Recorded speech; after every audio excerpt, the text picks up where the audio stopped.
The What's Neat This Week podcast is supported by enthusiastic model railroaders just like you. Additional support is provided by Oak Hill Model Railroad Track Supply.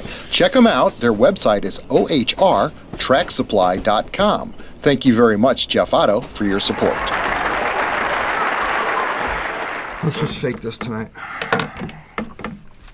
because I don't know again what we're doing, but I think it'll come together once we start doing it. Okay. Yep. Mike, you're on whenever somebody gives Mikey a countdown. I got him. Okay. All right, Mike, you ready? Yep. All right. Countdown. 3, 2, 1.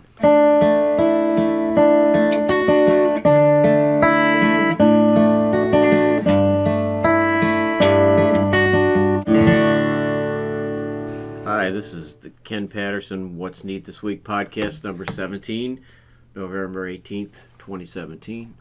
I got Ken Patterson, Tom Heil, Daniel Coombs, and behind the camera, Dirk Reynolds, and myself, Mike Buddy. What are we going to start with tonight? Some questions? Some feedback? We got a whole bunch to talk about tonight. I don't even know where to start either. Let's start with Oak Hill Model Railroad Track Supply as our sponsor. Jeff is still the sponsor of our What's Neat This Week podcast. And this week he sent us a crossover track making jig, and he also sent us a completed double track main line with a track crossing through it. And this is all soldered together with the PC ties and then real live wooden ties and the rail on top of that using this jig right here, which is pretty darn nice. This is a 30/60 degree crossing by Oak Hill. So thank you very much, Jeff Otto, for your support. And be sure to check out his website, ohrtracksupply.com. Thomas, what have you been working on? I heard you've been doing some large-scale stuff. Oh, I've been having fun all over the place last couple months. Mainly been working down at the Arbor Way TT Northwestern. It's a 15-inch grand scale locomotive. They got a real pretty 484 Northern number 801. That is just a beautiful, beautiful piece of work. Been out helping out there helping down with that. And it's real neat is we got a full-size railroad signal system down there. We got GE Electrologics, if anybody out there who's a rail buff and knows anything about signals. So we've been having fun with that, real live track circuits, setting up networks and all that stuff. So I've been just kind of having a heyday down there playing with real, full-size stuff. So that's been a lot of fun. It does sound cool. Between that and work has been kind of... Just keeps you busy, right? Oh, God. That's about all I do. Daniel, you came by here this week and you were shooting these reefers that I see in front of us here. You want to talk about that a little? Sure. So, as most of you guys know, or if you haven't caught on, that I am trying to model the Pacific Fruit Express in the mid-'70s, somewhere in that era. And as you can see, I got 3 out of my 6 that I had weathered this week, and I did come by for a photo shoot.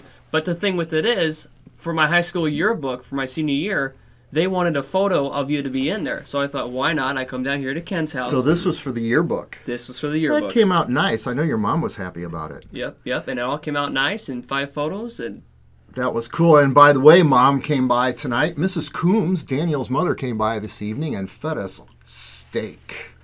And this was a big surprise.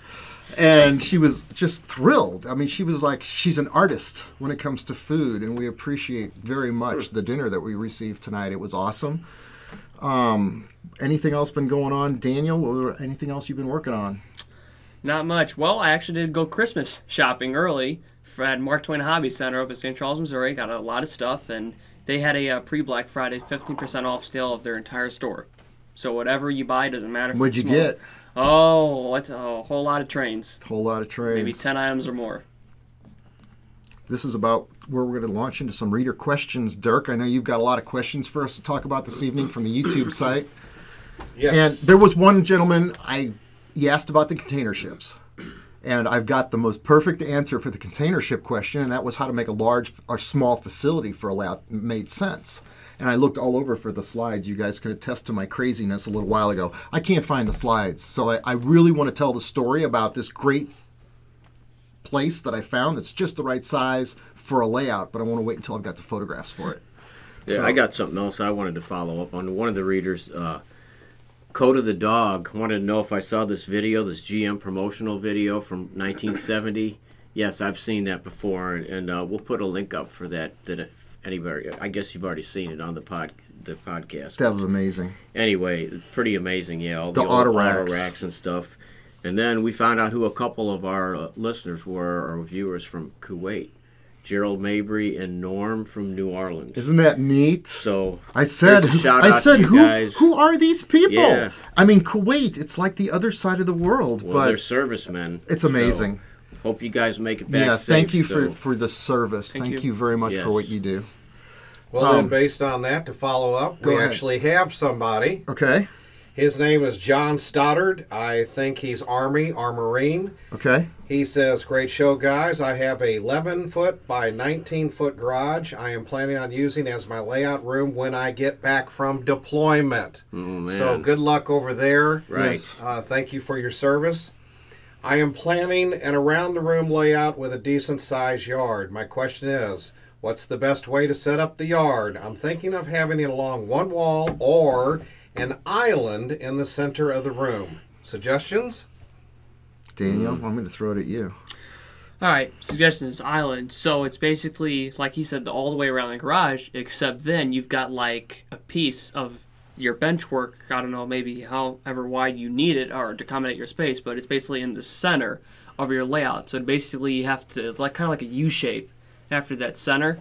I mean, that is ideal if you got a large space, but if you're kind of contained in a smaller space, I'd probably recommend just doing it right on your layout itself, so that way you can have all that walk around room, so you don't have to walk, let's say, one corner of the room and the train derails over here, and then I got to walk around this whole thing to get to it, and then get back to whatever control system you use. So I really personally think that just putting it right on the layout and not adding on another extension would be the best way to go. But again, I could be wrong. All right, and follow up. Go ahead. It all depends on what you want to want to model to. The best thing is figuring out yard design. As you know, I'm currently building mine, and basically we're going to do with kind of a through yard, for maximum functionality, switching and stuff like that. My best bet or suggestion would be to go on Google Earth, look at the yards, and see what looks interesting to you, what'll give you the most fun, because space will determine whether if you can do a through yard, if you can just do an in yard, or if you can do basically 2 tracks down the middle and have it go out to an in yard. Yep. That way you can still get through a through design. You'll have switching one direction, switching another direction. It all depends on what you want to do, or if you just want to have a nice long run, you can do some really cool stuff with that size room too. We've got this microengineering ladder system that they've designed that condenses space, and I'm building a diorama to show off on the show to show how this works and the space savings that you receive as opposed to using number 6 switches. These are number 5s, but if you'll see, the track's got additional track to the side that actually connects for a reason. This is the kind of thing we used to do when we hand laid track, where as soon as we got to the frog, I'd start the points again to condense space. And that's what this track system does. So we're going to lay this out on a 6-foot long piece of foam with number 6 on one side and these on the other side, and see exactly how it looks next week for the show. That's a neat idea. Right. Yeah, so that's a lot of space. Neat idea. Yeah. Because when I was using just standard number 6s, that's exactly what I do. I go in there and I cut them to try to get that perfect spacing, but that's engineered and made for that. But I go with handmade switches, so now, so I can basically make them to length as I need to. Otherwise, you just use regular switches you every use other number track. Switches, you got to curve it out. It can be a pain in the butt to use a normal number 6 switch, cut it back, and not have it pull off all the ties and get a lot of gauge and out of whack, and it's basically just useless. It can be a pain to get that right spacing with just a standard number 6. While we're still talking about track, Dirk, can I start launching into a segment I had thought about tonight? Go. Let's show you the Easy Track ads that you haven't seen. We're all familiar with the Easy Track ad that I shot back in the year 2000. I've shown that on previous What's Neat shows. But for example, one shot you've never seen was the Easy Track Curve. Okay, I know that's not a big deal, but how about this? How about Easy Track on parquet floor? That was a really neat try. We thought it would come out kind of neat, but the one that actually did win was the Easy Track ad where it was straight on. So this is just some pictures you've never seen before, but they've been in my file since the year 2000. So I thought I'd show them off tonight. Okay, this one's at Daniel. It's kind of a follow-up from the last show from Blaine Mayfield. It says, although it says, Ken, I have an Android phone, so I use the engine driver app to control the locomotives on my layout instead of Wi Fi Throttle. Now that Digitrax has released their LWNI, do you think they will release a Wi Fi Throttle? Dan, you want to touch on that again? Sure. Well, okay. What was the guy's name? Blaine Mayfield. All right, Blaine. Okay, so Android and Apple devices are two different sets of phones.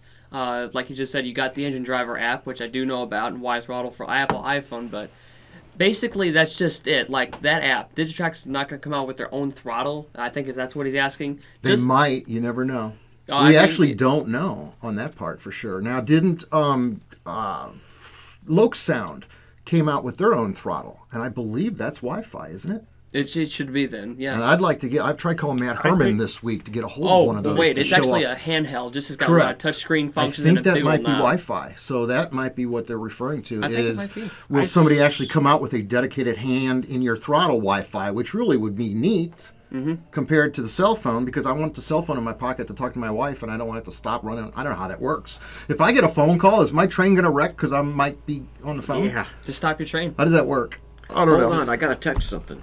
I didn't mean to interrupt you on that. It's just something that popped in my mind. Was Matt Herman showed me the throttle. I saw pictures of that online. I think it's a Mobile 2 is what it's called?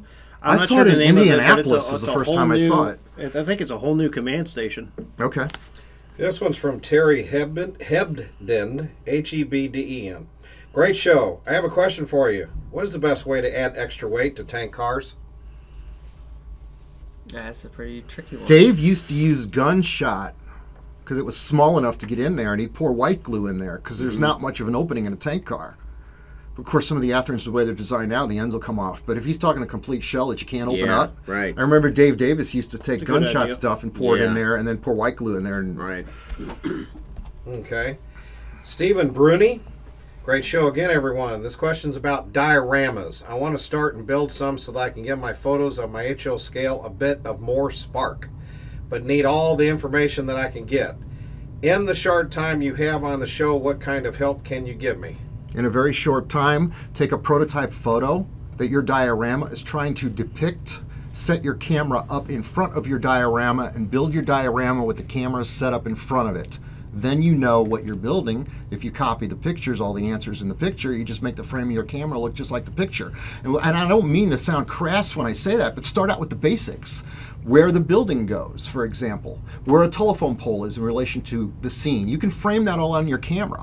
One day Walthers asked me, now I'm going to start looking for slides. Walthers asked me to build a building using their modular building system. And they said, can you come up with a structure that we could actually sell as a product using our system? And I said yes. But what I did, instead of coming up with the design of the building from the start, I set up, actually I drew it on paper.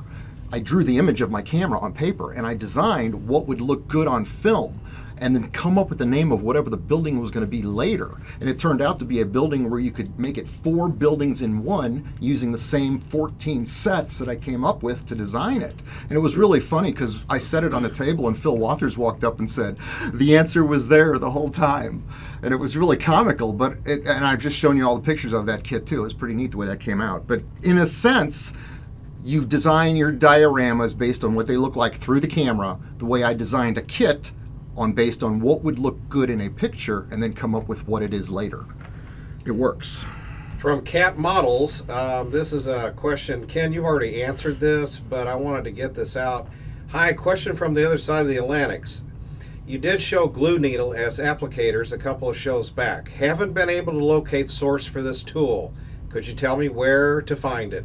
Yes, Walthers has got them in stock. I had a product number written down. 232-711 at $6.99. Now, Joe Fugate brought up something on the phone tonight, something called a glue looper. I didn't look it up, but it's designed for 3 different kinds, or there's 3 different types, and they're designed for various kinds of glue. So Google glue looper and see what you come up with, and if I'll do the same thing and grab a screen capture.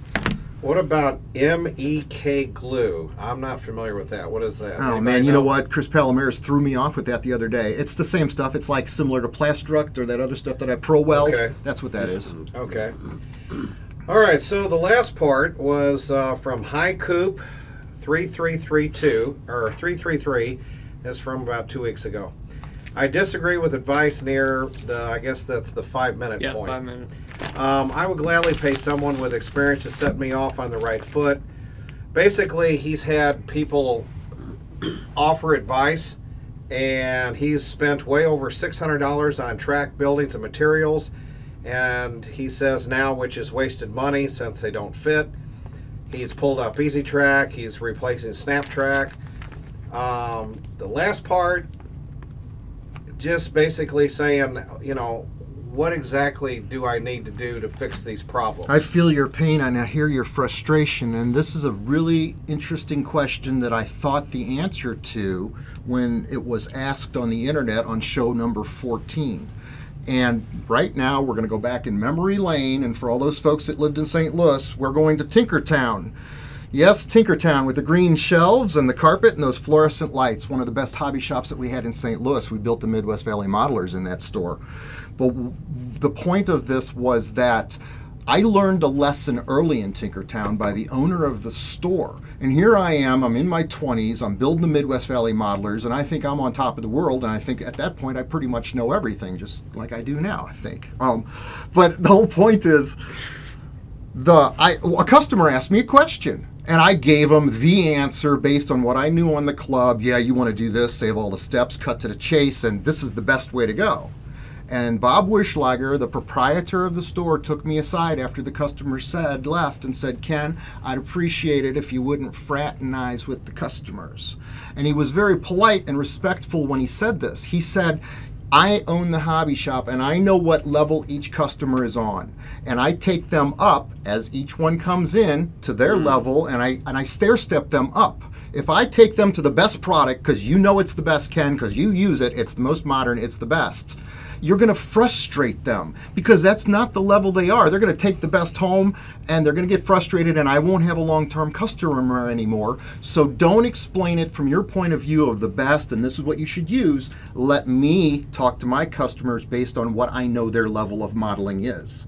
And that, I feel, I read into your question when you asked it. And that will do our questions for this segment. You're kidding. Mike, did you talk about your stack packs yet? No, not really. Let's talk about that. Well, I made a little progress on these stack packs I was working on. For those of you who don't know, it's a system that they used in the 70s to ship high-end GM cars. It didn't last very long, only from 73 to 76. Those cars will probably fall out. That's neat, isn't it? Neat. The cars It's are right in there. good use for those Bachmann Cadillacs that you got stacks of. That's Anyway, nice. I scratch built these containers, and I was having a problem with the flats because the ends were sagging down because of the resin that I used for these special castings. And anyway, I ended up gluing these containers at each end, which helps bring the floor of the car up. So we just took it on a test run tonight on Ken's layout, and it ran pretty well. So now if I can get those trucks, I need those trucks from Exact Rail, the 70-ton lowboy trucks. If they would sell them as a separate part, man, I need like 10 pair. That's pretty cool there, Mike. That's not a model you see every day. Nope. And that's not manufactured by anybody. Nope. And you've got one in large scale like this you're doing too, right? No, I'm working on a large scale Verdi pack. Verdi pack for the Vegas. Right, the Vegas. And that was in that video that the gentleman referred to. Yeah, probably so. That was neat. We're coming to an end here. I see our time is just about running out, and I don't want to forget I shot this. Thank you, Daniel. Walthers has sent us this beautiful GP35 in their line of models, and I took it outside this week and shot these photographs of it. I'm going to run it indoors and probably talk about this in the January What's Neat show. I said the last month that we have a lot of things planned in the future. We have one major thing planned in the future. I don't want to elaborate too much as to what it is to give it up, but I can say this. What MTV did for the music industry is what this will do for the model railroad community. And this is going to be something really cool. Long term, a lot of work. We brought in 4 different people to help manage it. And it's going to probably be launched, I'm guessing, around February. And Daniel, are we just about done here on this? Real quick, why don't you update us on your log mill? Oh, facility. Lord. I've been working on the log mill over there. I routed out the pond. I got the banks cut out. I wrapped the thing in wood, and I've got the buildings over there getting built. So I'm starting to really work on the log mill project. I'm really happy with the way it's coming along. My Lion's Choice cup right there in the Yeah, well, that's okay. I'll get in here. Before we close it out, I said last week that we're coming up into the Christmas season, and I'm going to show you a quick shot that I did for the cover of Model Railroad Craftsman, and I don't remember what month it is because it's hanging up behind us in the other room back there. But this was a one shot that I used using a diorama. But if you'll remember in the video that we had, podcast 12.5 special edition, I showed you a Christmas card that I made for Mainline Modeler back in 2004. And this is a beautiful photograph. You've also seen this in a podcast, that was one of the video shows that I ran on What's Neat. But tonight I'm going to show you for the very first time that anybody's ever seen the actual behind-the-scenes shot of this. And this is where I had it all set up in the basement with the wire trees. I literally painted that moon back there with the camera set up in a position, just like we described in that question a few minutes ago. I designed this scene with the camera set up and painted the little hill on the background under the moon so it would be right where it should be in the picture.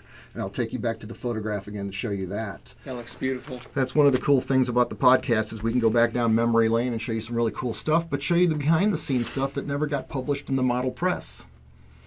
So we're coming up on the end. Chris Palomares will be here next week with us, tentatively. And is that the end of number 17, guys?